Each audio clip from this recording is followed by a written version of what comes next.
We have a Luna comic! Unfortunately, it's the final micro comic, but, fine. I think they could have, like, tossed out a vinyl scratch, but whatever. So, let's get into this.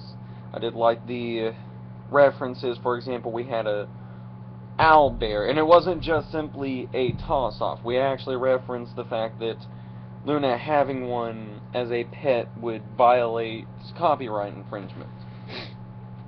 More on that in a bit. We also had the return of Flash Sentry and Fancy Pants.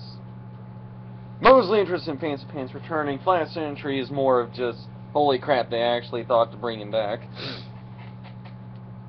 Still think they're misusing him, but sure, whatever. We also had the return of Flim and Flam, and also the hippies from Rarity's microcomic. And we even have a Solomon setup. For those of you who weren't raised in a church, excuse me, King Solomon was approached by two women who were claiming mothership of one baby. So he says, divide the baby in half, give it one half to each woman. One woman is down for this for some sick reason, and the other one says, no, just give it to the other one. And Solomon then says, nope, you get all of it, because the mother would be the one that would be most perturbed by her child dying. She does this over a cart, and then tries to do it over a sheep with Flim and Flam again. She essentially tries to bamboozle them twice. Fortunately, the guy who is following her, making sure she kept schedule, stopped that before it became official.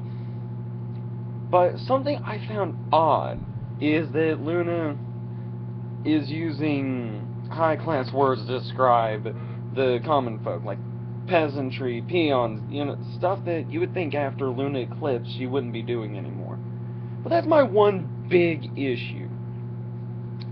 But after this being about Luna, I think my second favorite thing of all time in this comic was the possum! Remember when I said talking about the owlbear and copyright infringements, how she was looking for a pet? At the end of the comic, she starts looking around for a pet after the end of her duties for that night. She goes through various animals, of course finds the owlbear, is like, well, this would be nice, but on the other hand, copyright infringements. D&D specifically. But then she finds a possum. The possum is just hilarious throughout the whole comic. I love the possum and me are bros. So, yeah, a fitting end to the micro comics. May they rest in peace.